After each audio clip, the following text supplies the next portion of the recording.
You're listening to the Karmic Mirror podcast, where we explore the wisdom tucked within the layers of the self-help world. Together, we bridge the gap between esoteric teachings and practical tools for everyday life, with self-love and personal growth at the heart of each conversation. Whether you're a seasoned seeker or just beginning your path, join us and uncover the magic within and around you. Hello, welcome Karmic Mirror listeners. Welcome back to another Voice Note Files. Hi, Michelle. Hello. Well, we're steering off a little bit of our topics today and bringing you another episode where we talk all things life and current themes and how it's integrated into our lives and helps us have more self-love, self-compassion, more aha moments, and basically live our best lives. So this is really more representative of kind of what mine and Michelle's daily voice notes back and forth sound like. So we're bringing that to you today. And we had some topics that we felt called to bring to our community. Michelle, you had some things bubbling up. Where would you like to start? I want to start with the Kundalini documentary, Breath of Fire. Yeah.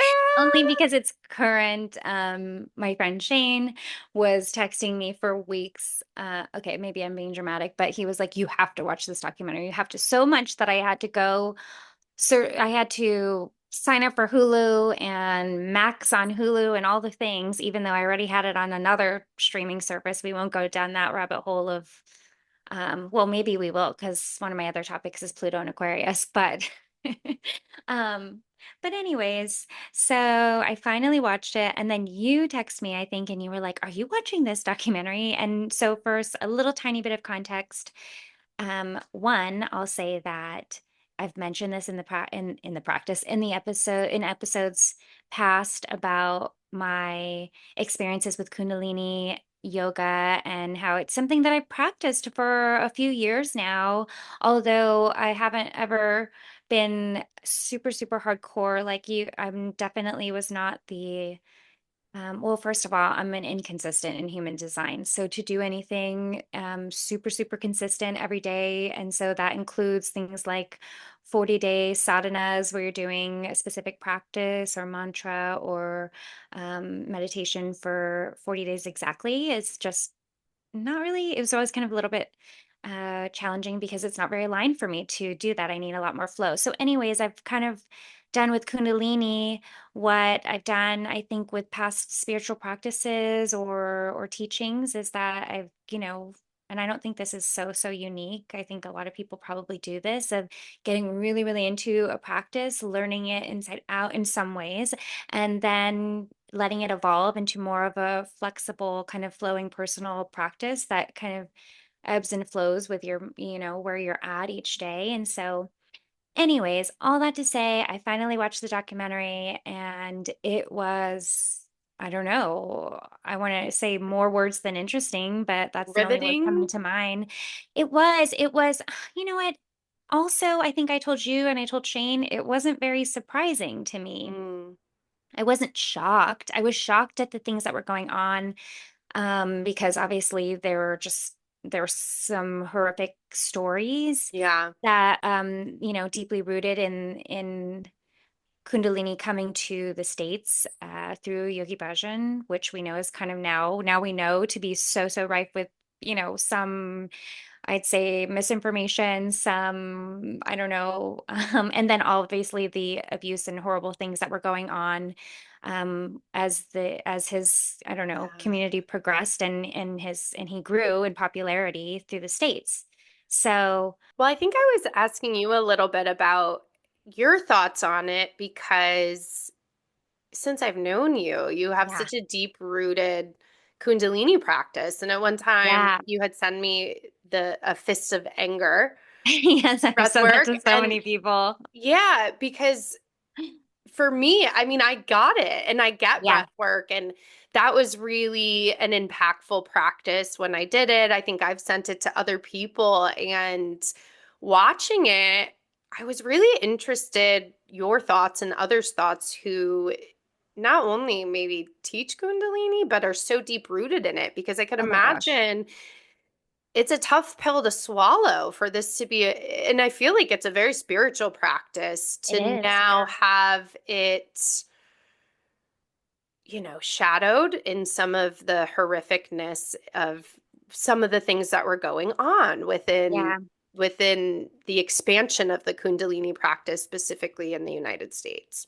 Oh my gosh. Well, okay. So I think we'd be hard pressed to find um, practices in the wellness space, ancient practices, or just lineages that have been brought to the States that don't come, I don't know how to even word it right, but I think that anytime we have gurus, um, whether self-proclaimed or where there's like a head of a practice who becomes kind of like gets this popularity and fame and they become revered and honored, I think that can be a really it's a dangerous area to get into because it becomes less about the practice itself and the benefits of it. Because to your point, like there are practices within Kundalini Yoga that are, they're in other traditions, they're in other lineages, breath of fire itself, the breath work, it's Kalabati breath. It's not, it's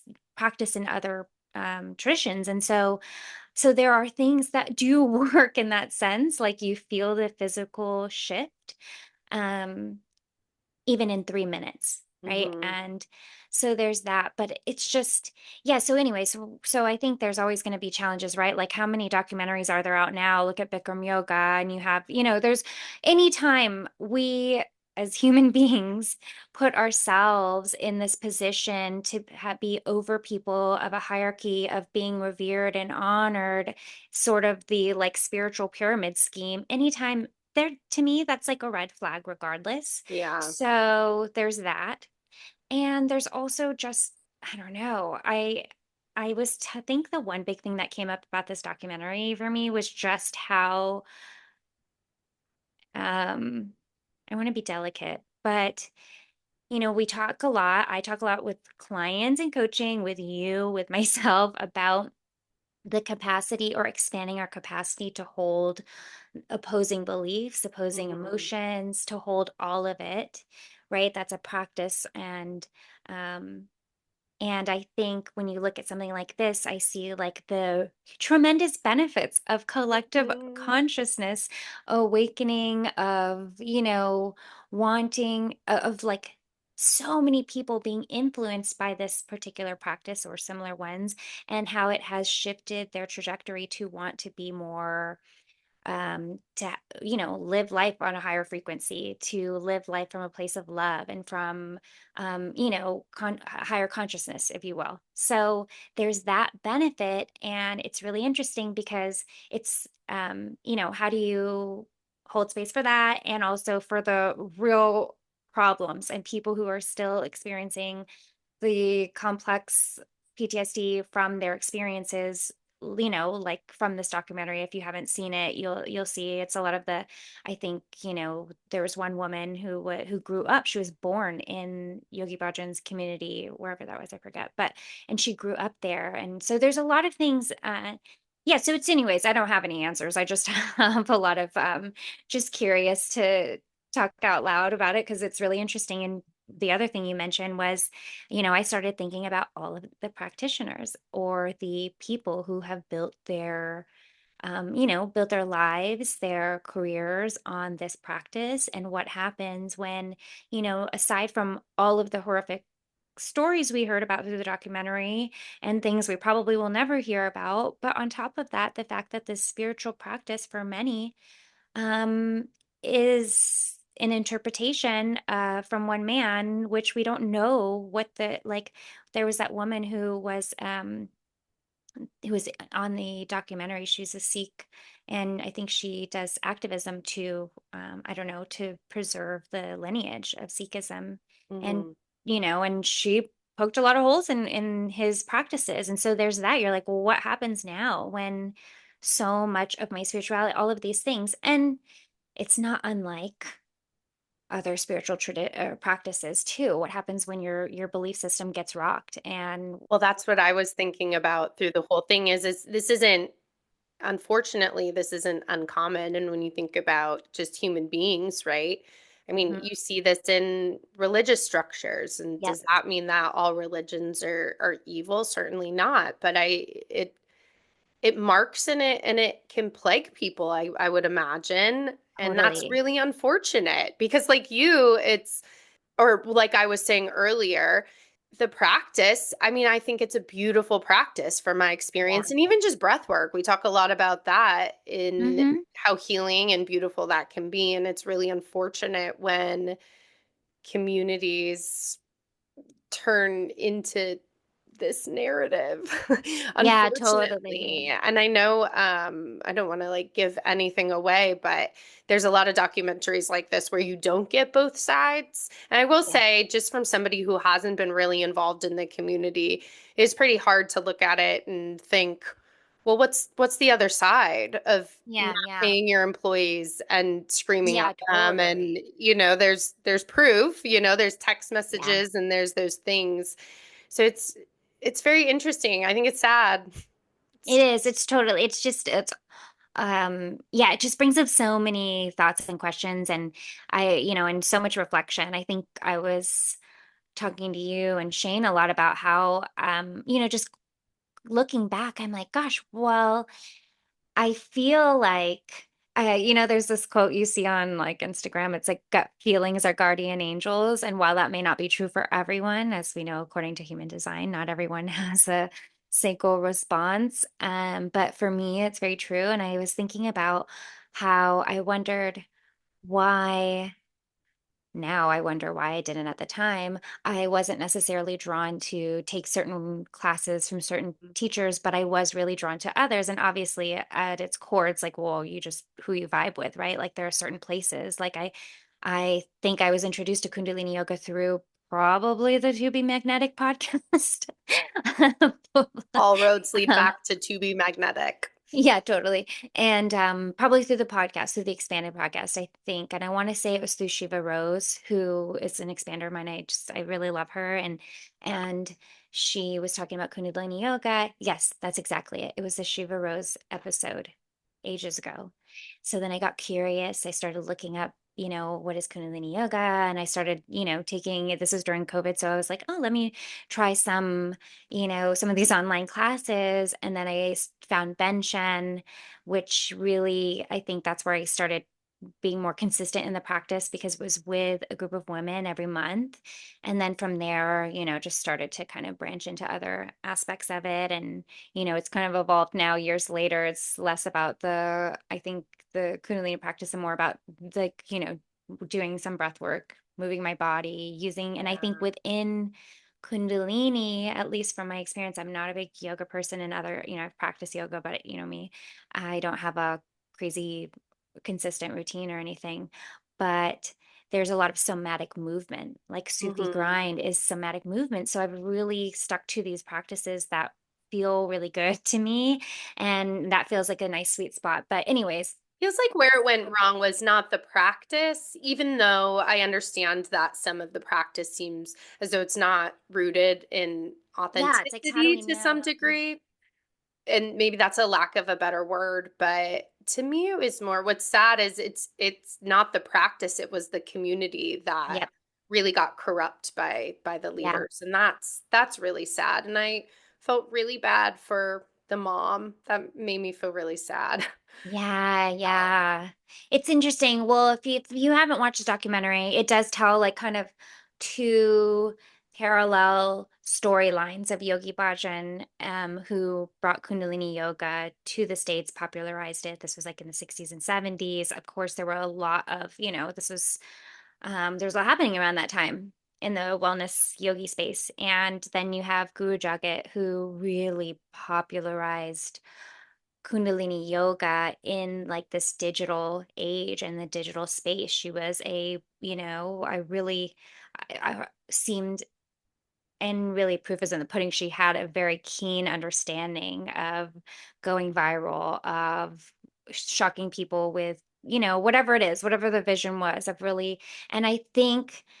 Yeah, I mean, how can you really know the ripple effect of all of these things? Yes, there is a real dark side of it that we saw through the documentary, but like I said, there's also just this beautiful side. I don't think that I would have I think that the practice itself and stumbling on this practice, there's so many layers to it, but the teachings, there was a lot that really helped me in my journey. And I know that there's like tons of people out there who probably have similar sentiments. And so, anyways, very, very interesting to me.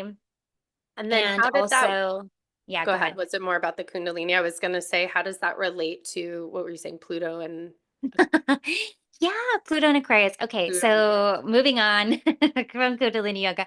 No, so well, I don't know the exact date. I forget. I'm blanking out, but Pluto has entered Aquarius, and Pluto, the sign of Pluto, I'm not an expert on any of this by any means, but I am, an astrology Google enthusiast, and it. I've gotten curious about it. But we know, or I know that Pluto is what's called a generational planet or generational transit. Maybe I'm saying that wrong. But what that means is, you think about the sun moves in every 30-ish days, right? Like we have a new sun cycle. That's why we have the different zodiac signs as your sun sign. The moon moves every 2.5 days through the signs, and other planets move very, very slow. Pluto moves very slow through the planets. It could last anywhere from like 5 to 15 years or longer in one sign. So, for example, we just left. Pluto was in Capricorn for the last, I don't know how many years. Let me think back here, but um, for maybe the last 2 decades. Okay, 2008 to 2023. And then it came back into Capricorn in 2024 briefly. And so that's a long time to be in a sign. And so anyone who was born then has this collective theme. And the other example is, for me, Pluto's in Scorpio.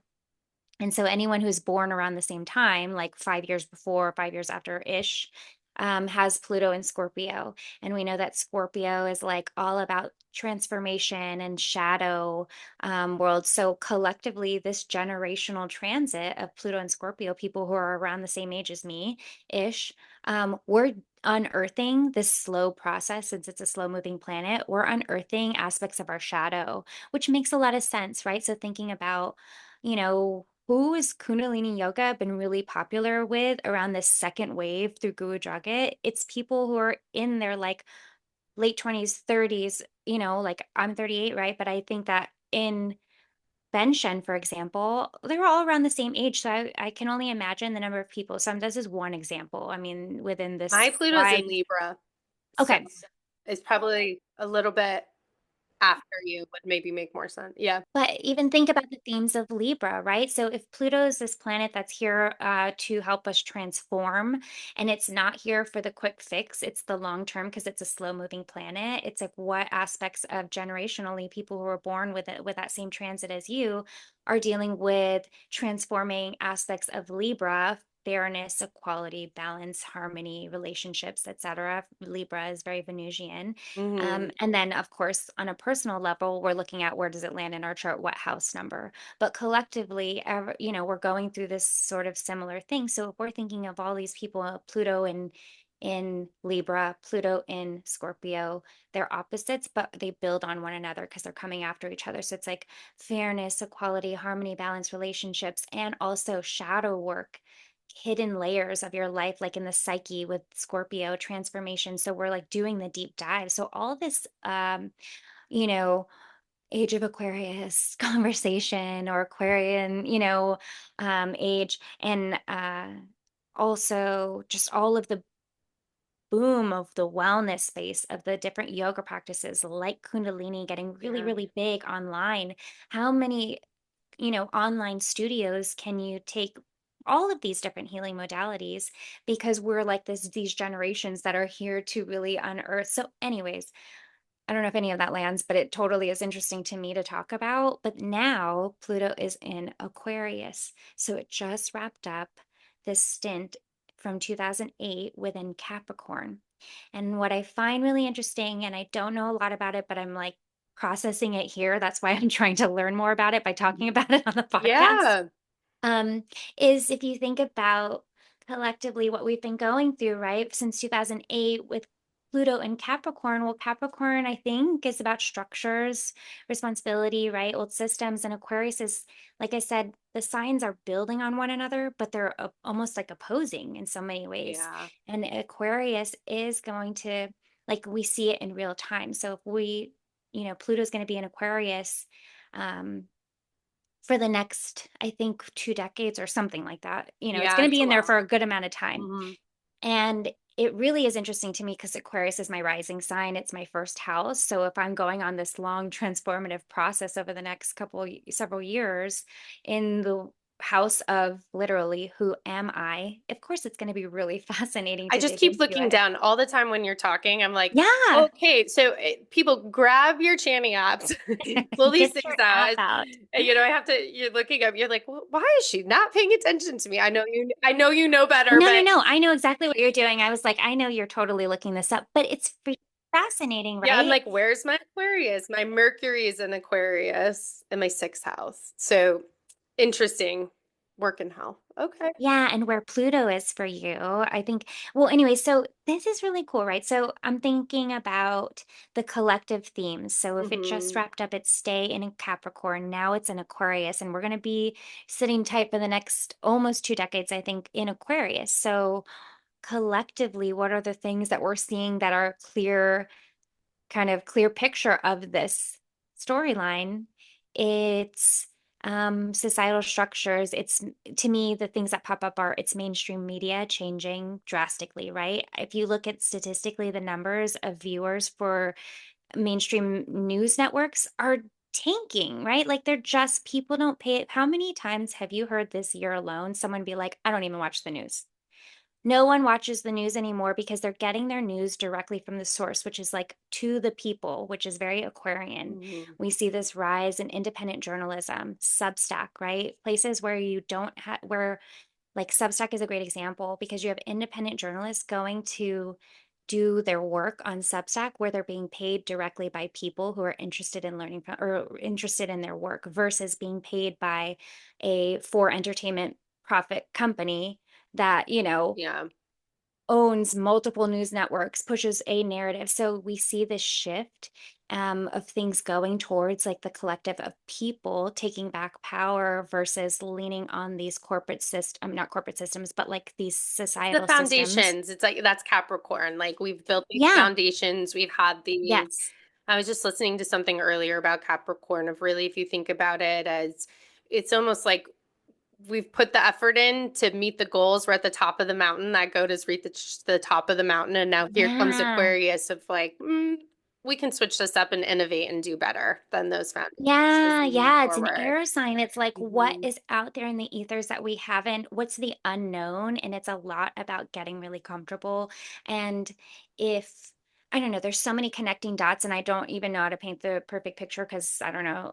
But if I'm thinking about, just me generationally, people who are of that Pluto in Scorpio, right? If we're here to work on our shadow and deeply transforming the aspects of our psyche, i.e., higher consciousness, whatever you want to call soul awakening, however you want to interpret it, um, we're moving towards this, yeah, like What is Pluto represents what? I know you said it's like a slow moving planet, but it's a slow moving planet, and I think it's a planet of like transformation. okay, okay. Um, So that makes and sense. I'm like thinking of Libra yeah, and also just too, this is another cool place where in my human design, there's a crossover here, right? So in yeah. Libra, it's that like fairness, equality that when I was just reading really quickly, they're talking about these were the people who were raised by, and again, it's not just people of my generation. I understand that, but it speaks really to me of like from hippies to yuppies and really Yeah. Oh like my God. that AIDS epidemic. And they're talking about all of these social Yeah. changes and equality. And it's really interesting as you're talking, and I read that that's the connection back to my life's purpose and theme is Mm, creating win-win situations for the collective, which is my human yes. design, which is really interesting. I love that. Oh, my life theme is I think it's the left angle cross of the alpha, and it's really about like leadership and being in like taking care of business basically, which is so rooted in my own shadow work and own psyche and limiting beliefs and Yeah. things of that nature.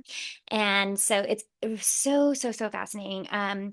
The other things that came up when I was thinking about this shift of Pluto and Aquarius is like just more about, yeah, like the allure of celebrities and what it means to be famous. Like it's not really the same as it was before because people are getting discovered in different ways. They're, directly, Oh, that's a pitching cool example. themselves. Yeah, where It's influencers interesting. can have more followings than actors, right? Yes, Mhm. right. And so it's really, really fascinating, but also locally, I think about where I live and in upstate-ish New York and how there's a lot of It's this. definitely upstate if you're in the city. Yeah, If yeah, you're in yeah. Millbrook, it's not upstate. That's what you got to know about New York. Yeah. So I think about all of the people I know who are, quote, I don't know, bartering or just sharing resources. That to me feels like the beginnings of Pluto and Aquarius of this like long-term transformation of how we live life and community. And it's less about this like, and I guess, and I don't know how this is just what comes up, right? Is like Capricorn is very very individual, individual. very, Yeah. And and yes. Aquarius is collective. Yes, and so if you think about just like capitalism as as a structure and how you see these pockets of our country, obviously more rural areas where people are like, you know what, like, we're gonna trade my raw milk for the whatever, right? Like this is just so normal in certain areas, and around here I see it so often of, and I'm always thinking like, can we trade services? Oh, hey, you're a photographer. I'd love to, offer you coaching sessions if you could take my Hmm. pictures, things like that. Like we're just thinking more community based and less about one form of currency and of just being strictly money transactions for and relying on outer systems, but really relying on the people in your direct community. And I think, or in your online community as well, because obviously Aquarius is very tech driven. So that is really interesting to me. There's just so many things that we're just seeing and I'm really fascinated by it, like I said, because it's in my first house, it's my rising sign. So I'm so curious to see what will come about, what will unfold over the next several years. Although I can sense, like, I feel such a shift for myself in the last, I don't know, this last year. Not Hmm. all like really at different times, at different paces, just like anything. Like, there's moments where it feels like so much growth is happening. And then there's months where it's like, oh my God, I'm like, you feel like your growth is like sloth movements. And, and Yeah. so, I've been that's yeah. been a collective. I've been talking with some friends lately, and a lot of the word that tends to resonate is people are feeling paralyzed.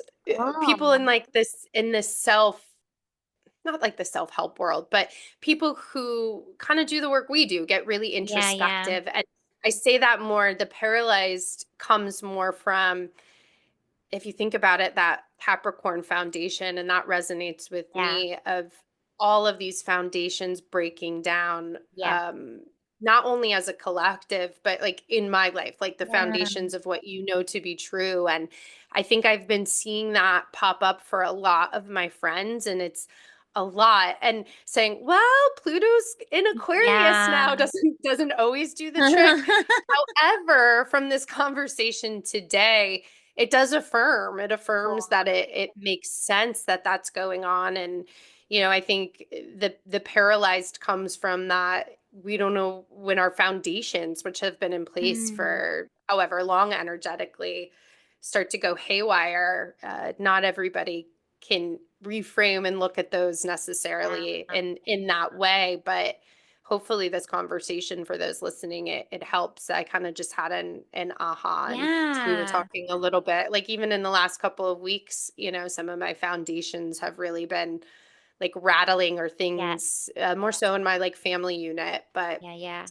have really been like rattling and calling me into my gosh, my ear is ringing right now. So that might be an intuitive hit for something. Yeah, Like, girl, you got to keep going, yeah. keep doing it. But That's so fascinating. it's interesting. Yeah. Well, when you said paralyzed, I was like, that word doesn't really resonate with me personally, but I see it collectively. And then I was like, well, what about that word? Like, what does it bring up? As you were talking, I was just thinking, like, okay, I can clearly see as you're speaking now ways in which there are very obvious, glaring collective ways that people do feel very quote unquote paralyzed in many ways, or maybe hopeless, or what. Well, I mean it in a way of like, of course, we always go back to, my theme is what do I do? Where it's, I've got all of this download, I can be aware of Yeah, it, yeah, and yeah. now what? Yeah. Right. And because some of it is, and in some of my friends, it's big life stuff. And my journey too. It's Yeah. like, when all of these old systems are breaking down, where do you put focus on? Where do you even have time to put focus on of really accepting this new path that we're collectively on energetically? So, Yeah. Well, yeah. um, but that's exactly like, I don't know, when you were saying that, I was thinking about um this wrap up, right, of this big transformation. And typically I think what we see oftentimes with planetary transits um is that, you know, it's like, okay, I'll give Mercury retrograde as the short-term example because most people are more really see that clear, or are more well versed in that, I guess, because it's such a pop culture thing now it Mhm. is. But you think about the phase of Mercury retrograde. It's like you have the pre-retrograde shadow, you have the few weeks that you're in it, the after, and you don't have the clarity until after Mercury stations direct, right? You're like, oh, okay, I see now. And so now now that Pluto has moved into Aquarius, I think what I'm getting from what you're saying and what I've like started to see is, yeah, you're like these shifts happening now. And I feel like for me, when I think back on the last year of this kind of like, different seasons, one, I just think about how I felt like glimmers of this shift throughout the year, like in instances where I'm like, yes, I'm on the right track. I see it. Like this is where I'm going, and I'm getting a little bit more comfortable, or I'm starting to get maybe less discomfort with the ways that I'm like stepping into this of what I really want to be experiencing out Sure. of life. And then like recently, I feel like it's much more, it's happening, right? And even my sister and my mom were here recently, and this was one of my topics too. But basically, my sister was like, I see, like, she's like, I always knew that you were going to do like exactly what you wanted to. I love that you're out here. You're like showing yourself, you're showing other people. And she's like, I always knew it was happening. She's like, but I can really tell now. And I think it was seeing Mm, my sister reflect that back to me that I was like, oh, yeah, because lately I have been.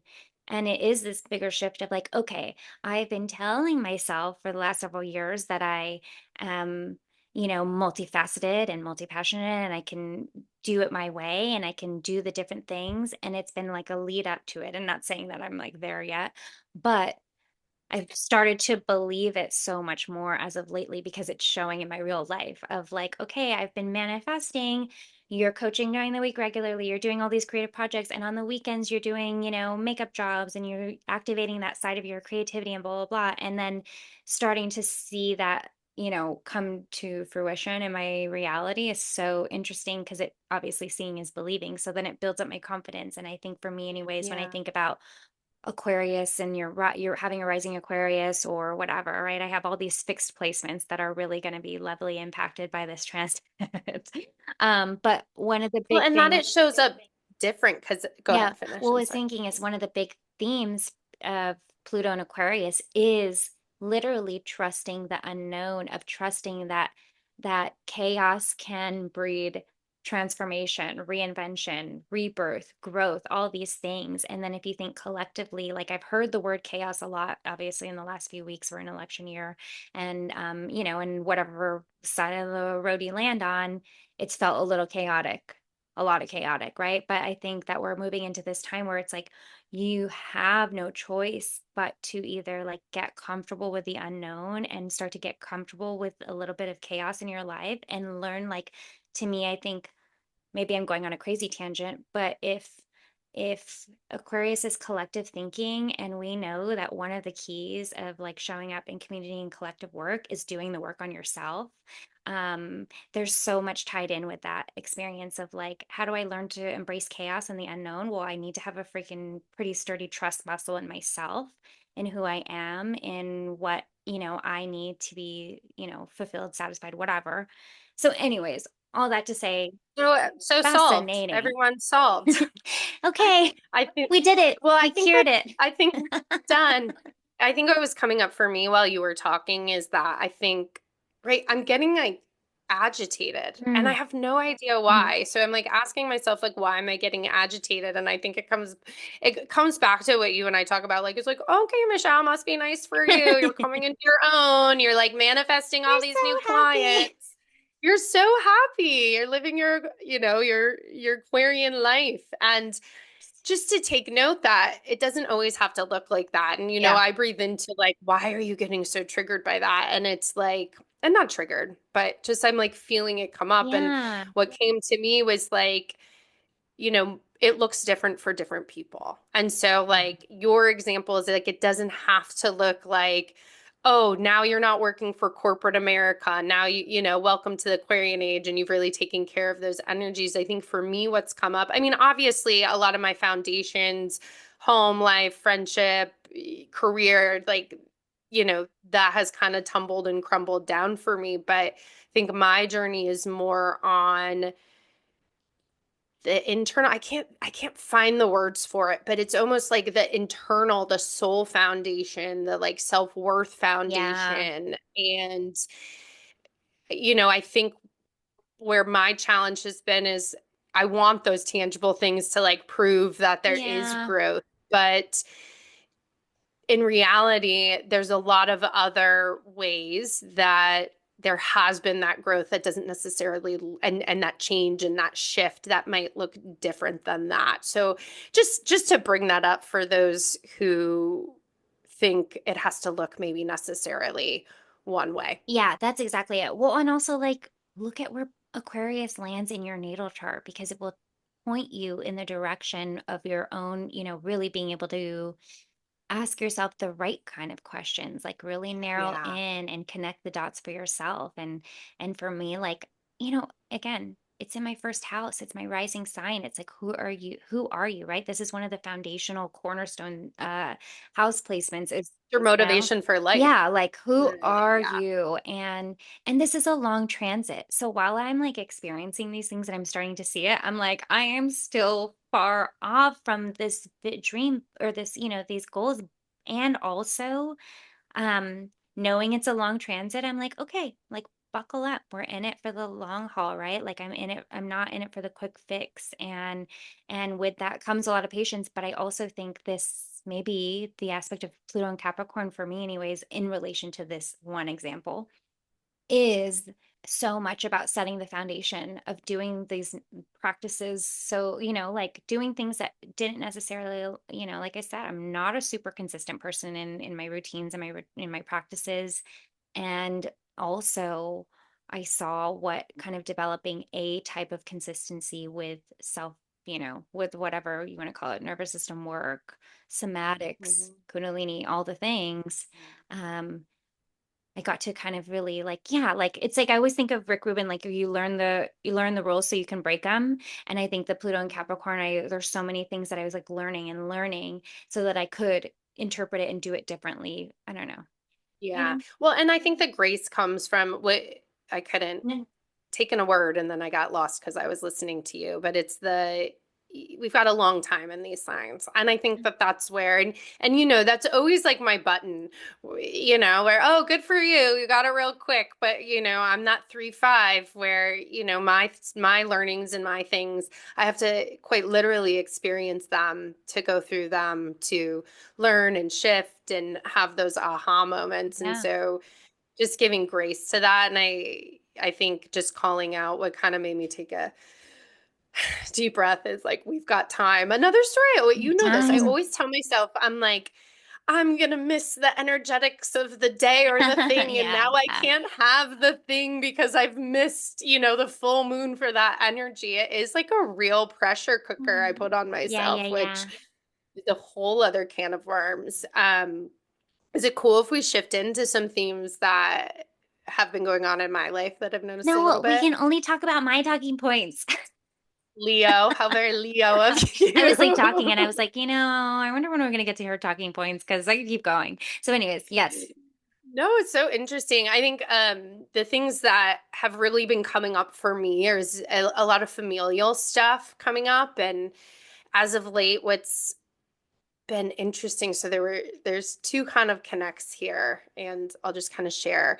I'll give a little bit of context that, gosh, is it like 7 years ago, 7, 8 years ago?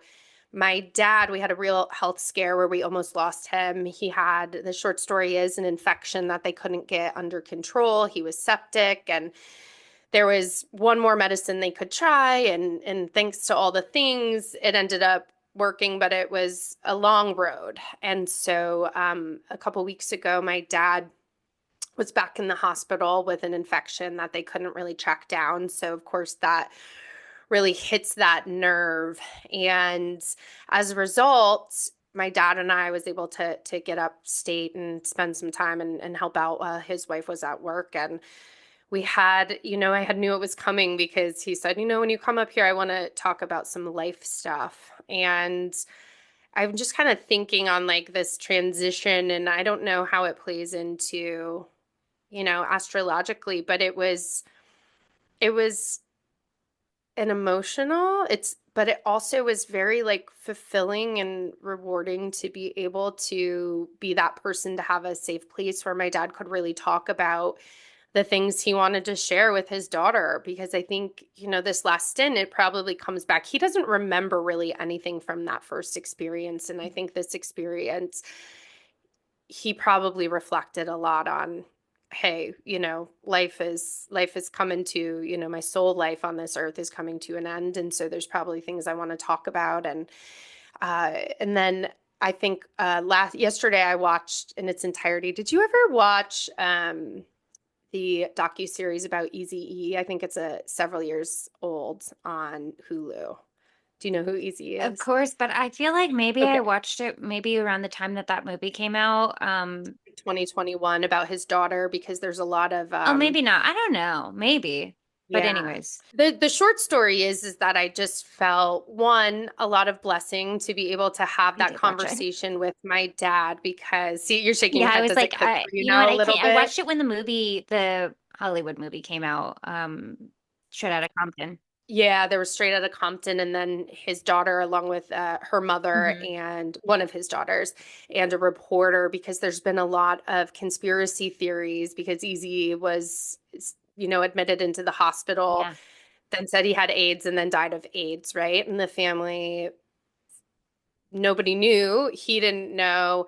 None of the kids had tested positive for HIV or AIDS, none yeah, of the women, none of the baby's mothers. And so there's been a lot of conspiracy theories. And I don't want to get too emotional, but it made me just have like a lot of empathy for his daughter, because yeah. she's just searching for this truth of what happened to her father, and never got the opportunity to Um, talk to him. And it was really kind of heart-wrenching, because I think the big thing was he had gotten married basically on his deathbed, and given like his kids, they said it got $75,000 and his estate was worth yeah, $20 million.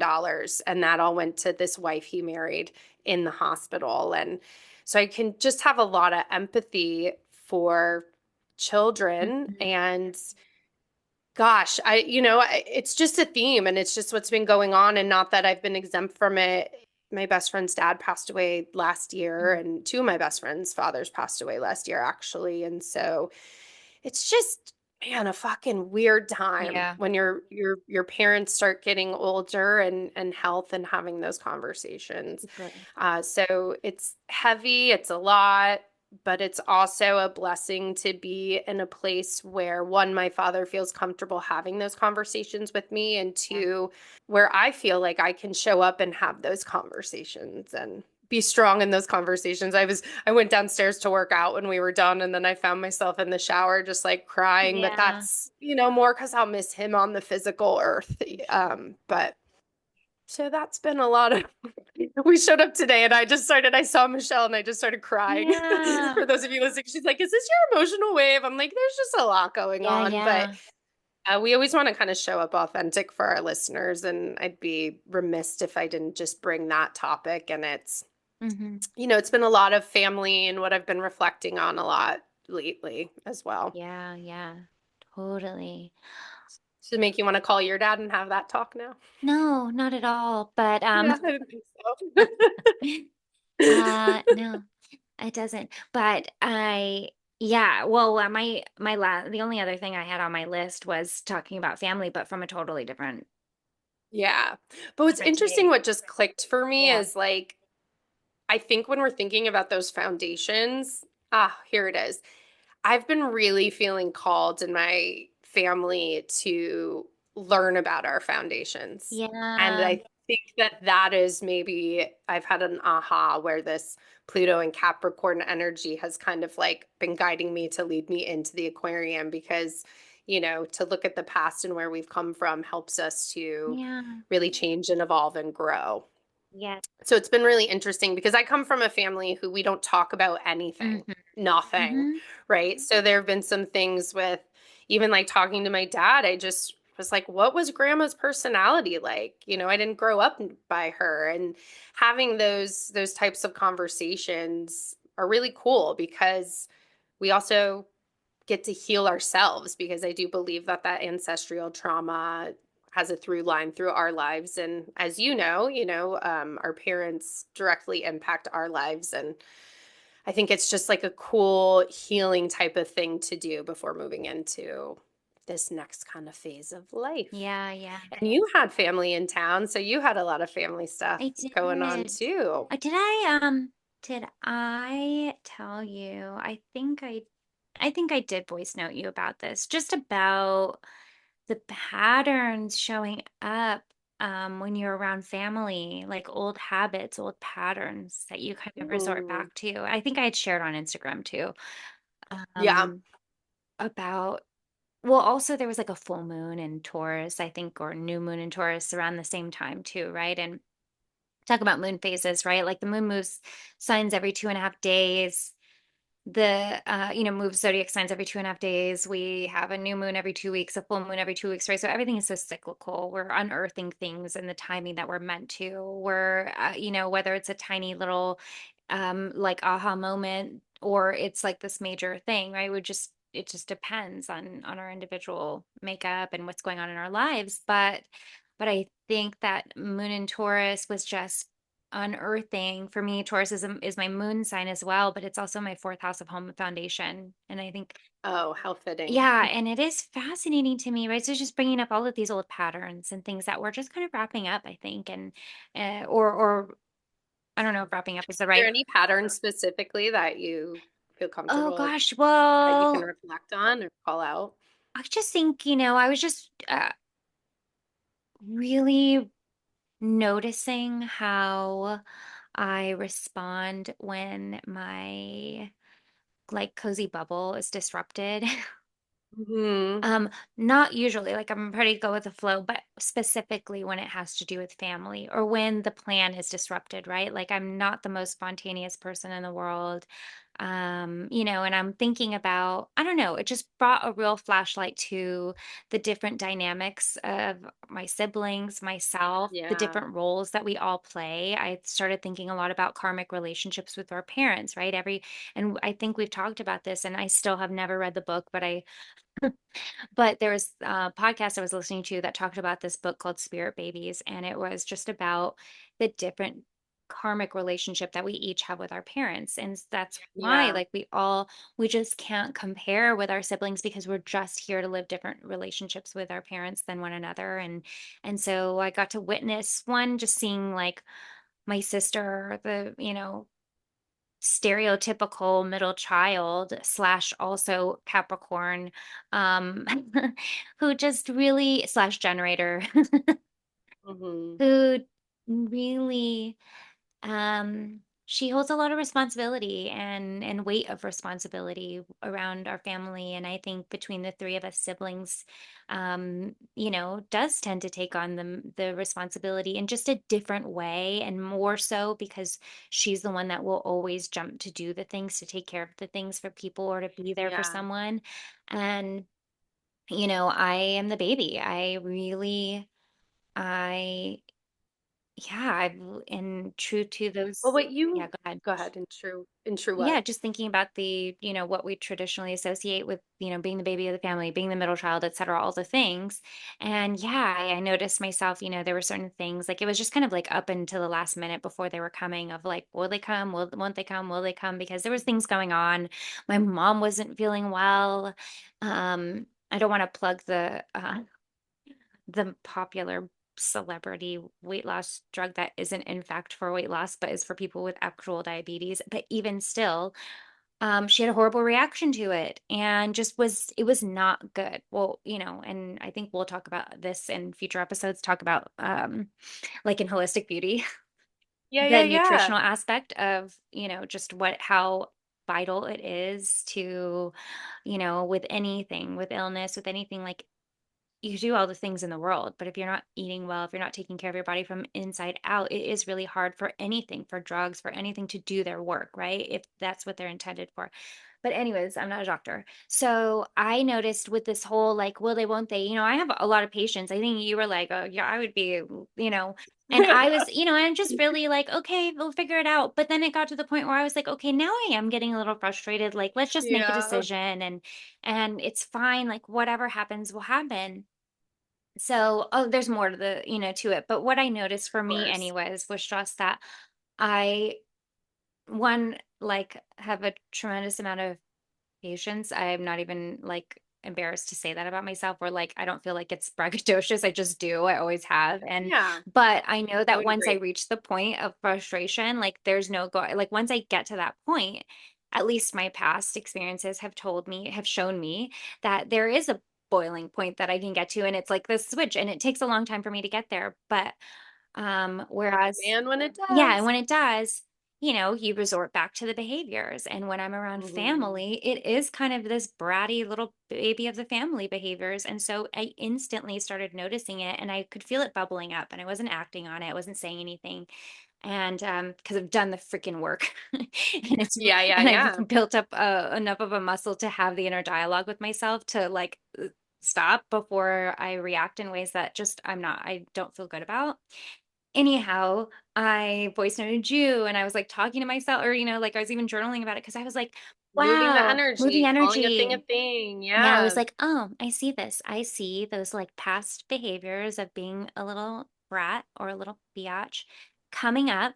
And I'm like, "I don't like that. That's not how I wanna show up." And also, like, it's not true to who I am today or that it is because it's still part of who I am, right? It's still part of my Sure. personality. I can't, and there are times where being a biatch serves me well, and and like it's why I set good boundaries. It's why no is a full sentence for me in so many ways. And also in this experience, I was like, oh, there she is, and now I remember Interesting. why I wanted, why this work has been so important over the years is because I'm like, yeah, I see where I totally like I'm thinking about myself and I'm not taking in other people's experiences into consideration and and I'm like, there it is. Like there's the pattern and that's not how I want to show up anymore. And so it's not like I was, perfect. I definitely was like feeling a little, brattiness coming up, but I think once I gave it some air, I was able to Yeah. put it back and be like, okay, I can move on now. Well, what's interesting is that what you and I have in common is that we haven't lived by our Yes, immediate families in a very long that's time. exactly. And I think it's I think you can look at it both ways. Mhm. And I what really resonates with me with what you were sharing and when we were messaging back and forth is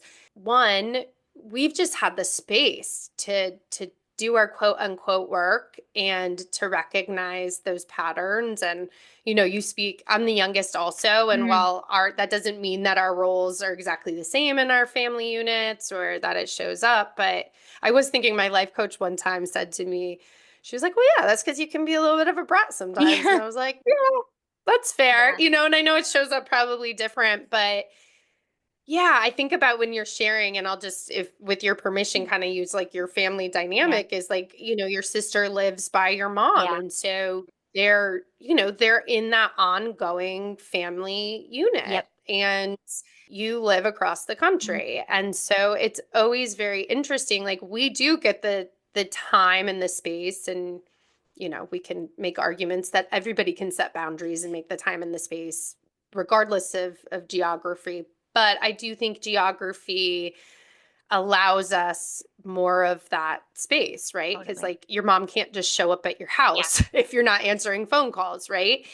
And it really does, I think, set itself up because, like you, when I spend time around family, it is just that like click, like, Yeah. what the fuck is going on right Yeah. now, right? Yeah. And you look at it, you're like, this is still the same. This is still going on. And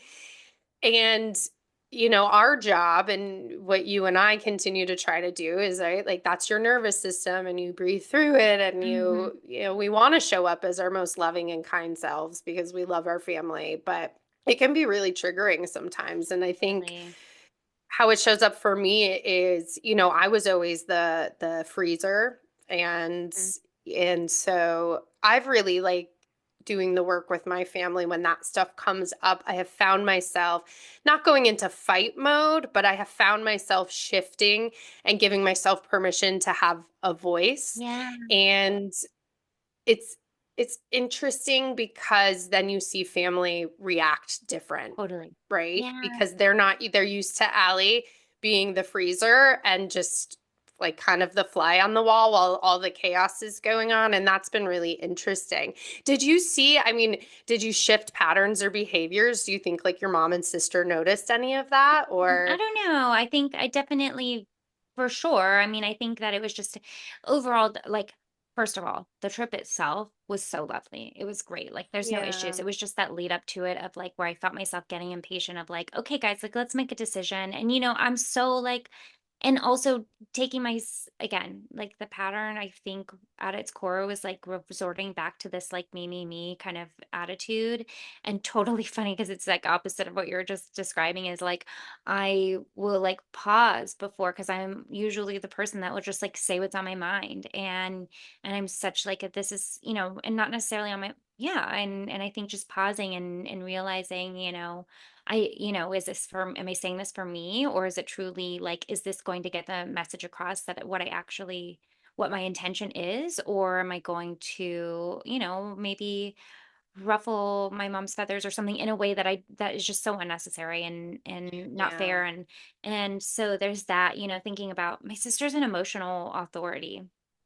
I'm a sacral, and so for me everything is very black and white to me. Not That's not true. Things are not black and Not white. everything, but you're going to kind of just know. The Yeah. decision making is black and white. That's what I should say. Is not everything's black and white because I that's so like far from the truth. But I think the decision making aspect of making decisions from my gut is very like it's just that's natural to me. Whereas like there was one point where my sister was like, "Wait, did I make the wrong decision? Should I have canceled the trip? Like I don't know. Now I feel different." And I was like, "Sleep on it. Just sleep on it. You have You were like, I've got a lot of practice with Allie with this. yeah, yeah, What would I tell Allie with her yeah, emotional authority? But I remember you messaging me with that. And I will say, like, it was really kind of cool to, one, I just feel like with my emotional authority, I lean on you a lot. And I'm kind of in this yeah, era of, while I know I showed up emotional today, I'm feeling like I'm in a really strong place and really feeling like my cup is fullish so I can show up. yeah, And so one, it did. I was like feeling like really thankful that it was not that you were going through stuff, but it was almost like, okay, good. I can like be here for her now. yeah, She's yeah. like supported me a lot. And it Yeah. also was really cool to just kind of like observe your process. And I know it's not an emotional authority, but to come to the end and when you were like, I told her, like, just sleep on it. And I know, like, your patience was really Yeah. waning, but the grace that you gave your family was really beautiful. And I attest that to, like, you kind of having a sense of the process. One, knowing yourself very well, Yeah, yeah. and two, going through the steps that I think you knew you needed to kind of like, hey, there's a lot of love here. I'm feeling very reactive, but taking the steps. And it was a really beautiful Mm. thing to get to like listen to your voice notes and then coming through. And again, why we geek out so much, I think, on human Yeah, design, it's because you can understand your sister and where she's coming from and what she needs. And when you're like, just freaking sleep on it, right. Yeah, yeah, yeah. sleep on it. That's exactly it. And it's like, it's just so crazy because it would be really easy for me to know that I could have said something and influenced her emotional wave. And I think that's like Mm. really, I actually think having awareness I of didn't even that. think about that. You're so Isn't right. that interesting? Because you think like what comes up now is like you have to be in your integrity because we probably, I know I unconsciously have probably done this my whole life, but obviously I didn't know human design before. But I think about, think about those personality tests you take, like I'm an INFJ or whatever. I don't even remember. All I remember is that I always was a high I, influential, right? Like this was so it's why I did really well in beauty departments running teams because I could get people on my, like get the team together and move towards a singular goal really, really well, inspire people in that way, be charismatic, Mhm. etc. And I think that without the awareness, it can be really easy to influence other people's decision making when they're going through their emotional wave. And so if you have that awareness, you're like, hey, maybe I shouldn't influence you. Maybe I shouldn't be the one to tell you what we should do. Cause she was like, should I? Should I? And I'm like, it doesn't matter what I think, actually. One, we got to see how mom feels, first of all, if she's up for it. And I think where I was getting really frustrated was because my mom kept saying, like, I'm waiting for an email from my doctor. And I was like, what the fuck is your doctor going to tell you that you can't feel in your own body? But also, I was like, okay, that's Yeah. my sentiment. That's how I am because I'm not the one to like but at the same time, I'm like, that's just so not fair for me to say. So, like, I that. always have to remind myself now that our parents are adults and human beings, Yeah. because I can get that way. I think especially with my mom, when my mom was here visiting, there was not anything major health going on, but I just really wanted to be like, let's just do this thing. Like I know if you do this thing, and having just to respect that it's a different process, Yeah. and right, just because, and that was more about I was feeling bad that she wasn't feeling Yes. good, and Yeah. I Yeah. I wanted That. to make it all better, and you just have to like step back. And Yeah.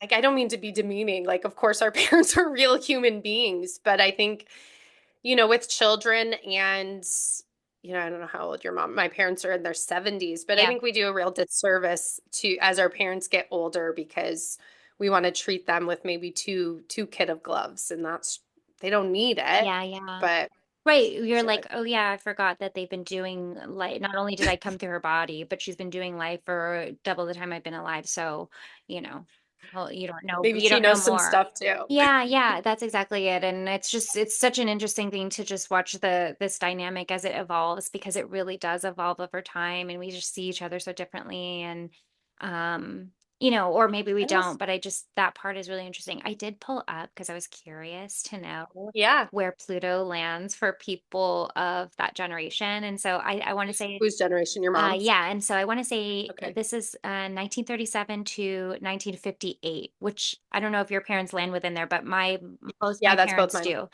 And they had Pluto and Leo. And this is really fascinating, right? So this is the baby boomer generation. This is part of the baby boomer generation, right? And they are associated with Yeah. Pluto in Leo, which is all about this is so themes are transformation and identity, creativity and leadership, right? All Leo qualities. It's marked by self-expression, individuality, and generational rebellion, which is fascinating to me because this is the first thing I read, right? And I think about, yeah, as younger people, I could certainly see that, right? Like I think about whether it be hippies, that's one aspect of it. Then I think about someone like my mom. I think we've talked about this. I talk about this all the time. I think about it all the time about, my grandmother, this generation, these generally women were working at home if they were, they were caring for the home. They had a very specific role. And then my mom's generation, they started having careers. And my mom is such a beautiful example of that. Like she really went into her career so deeply and moved up through her work and really like thrived in work scenarios. And so I think about that as a sort of rebellion and self-expression for especially for women who were like finding themselves professionally through their work. And the other aspect is says general generational traits. Um, of this baby boomer generation associated with a strong sense of personal pride, cultural Mm. innovation, and societal shifts in values around leadership and legacy. And so, anyways, what comes up, the personal pride thing comes up a lot because I think about I hate, again, more sweeping generalizations, but baby Sure. boomers, if you think about the pride aspect, it's like, parents who don't like dads who don't want to go to the hospital, don't want to get the thing checked out, who have like so much pride in like that's one aspect. There's more to it, but I think Sure. I pride think in it's a fair their in example. work and pride in work and things like that, and being able to provide, this is a generation that bought homes that in their, started families, bought homes, like went a lot, not all, but went that traditional kind of route. Do you have the list up? What's before that? Oh, I don't know. Because okay. What's after? Let me Well, think about. I Oh, start duh. thinking What comes about before Leo? It's Cancer. okay. I'd be interested in the timing. I was Yeah. starting to think, because that's a pretty wide range. What is it? 30 Yeah, it's a 1937 to super wide. 58. Right. So it's But if interesting. the other one's so long, that would be where my grandparents fall into. So Yes. that's just really interesting. I geek out on that stuff to think about. Super. It's really interesting. Okay, when I saw the values around leadership and legacy, what came up was honestly, and I hope this is okay to talk about too, but I think about how many people I know, including myself, whose parents have like have been really clear about like what their plans are for, like my mom and my stepdad have like planned it all out. They're like, we just want to make sure it's all easy for you. We found a mausoleum. We found that like this is what we want. And I feel like generationally this is not so uncommon because I've heard of different people I know, friends whose parents have similar situations. And it does, like going back to this conversation, it's just the evolution and how things shift. And I think it's interesting to witness because it's not something you talk about a lot, but this generation specifically is like, hey, here's, like we're coming to terms with this. Here's the preparation and planning for it. Like we don't want it to fall on you, or we want it done a certain way. And I don't know if that's common for other people around that age. It's just what I've seen around, few Yeah. examples, but that is interesting. And I don't know if that ties to the legacy at all or anything. It just seemed like a common Yeah. theme, which is fascinating to me. Well, yeah. I mean, and I've definitely had those conversations with my mom. That Yeah. stuff has come up earlier this year Yes. I think I've lost a lot of people in this last year too, so I think that also brings up a lot, but the conversation with my mom of what she wants to happen and just with all Yeah. things. And we were just talking before this how my godfather Mhm. was like, when I was out in Denver visiting, really, it was important for him. He wanted me to understand him and his legacy and what he's done in life. And then I like, Yeah. look, all roads lead back to again, and then just this conversation with my dad of my dad really, and I lean that back to legacy. And Yeah. I'll keep that conversation very private because it is Yeah, and it's for sure. intimate, but it is that piece of my dad wanting to make sure I know who he is and where his heart is and his feelings and what he wants to happen. Yeah, So, yeah, I think it's interesting. And maybe it's just age-wise, like you get to a certain phase in your life and you feel like you want to start like it's peace of mind, maybe. I think there's other layers to it, but it is really interesting and to think about. There's something else that came up and now I'm drawing a blank on what that was, but I don't know. family. Yeah, Yay. yeah, family. I know it's so true. I mean, I think just to put like a little bow on my thoughts with you and your family, I think just like how cool of an experience too to come full circle and you had such a beautiful time with your family and think about if Michelle would have been a brat and just said, mhm. forget it. You're not Oh, coming. yeah. I'm done with this back and forth. Yeah. You're not coming. That's it.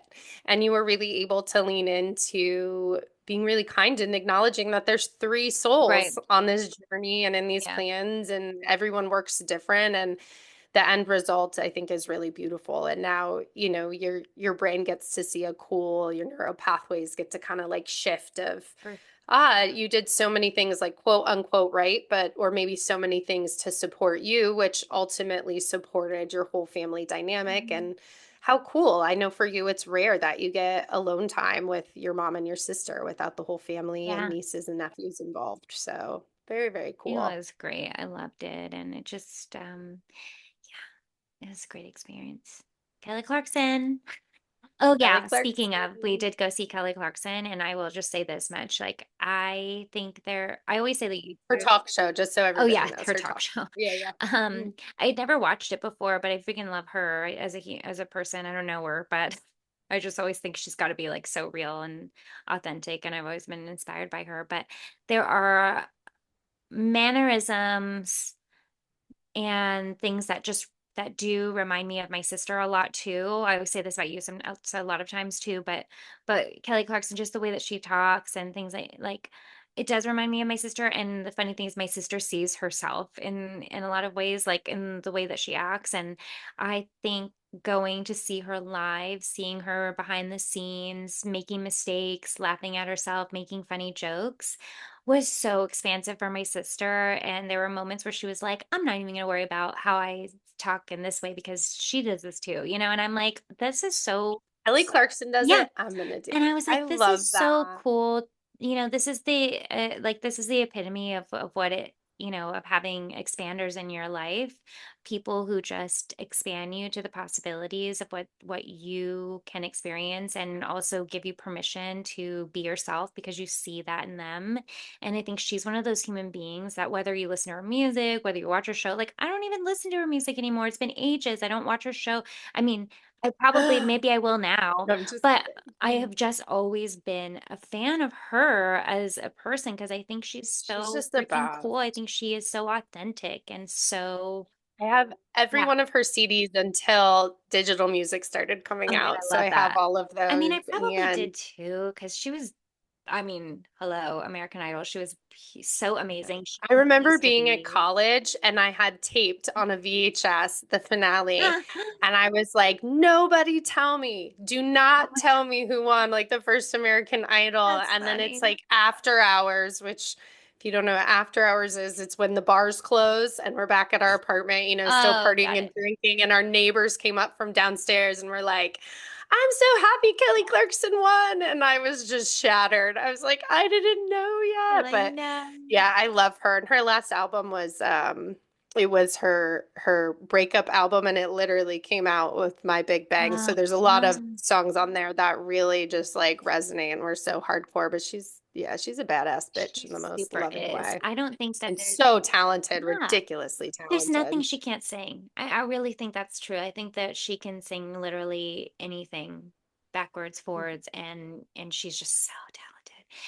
Anyhow, Anyways, from astrology Kundalini. to talking about parents' dying wishes to family visits to Kelly Clarkson. This was a little bit of what our voice notes back and forth sound like. So we hope that you got some little tidbits out there and can resonate with what we're talking about. Until next time, Karmic Mirror listeners.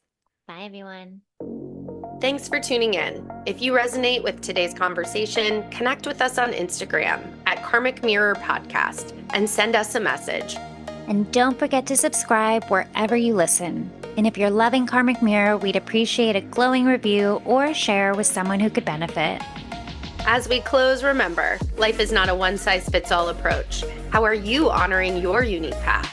Stay curious and always be kind to yourself. Until next time on Karmic Mirror.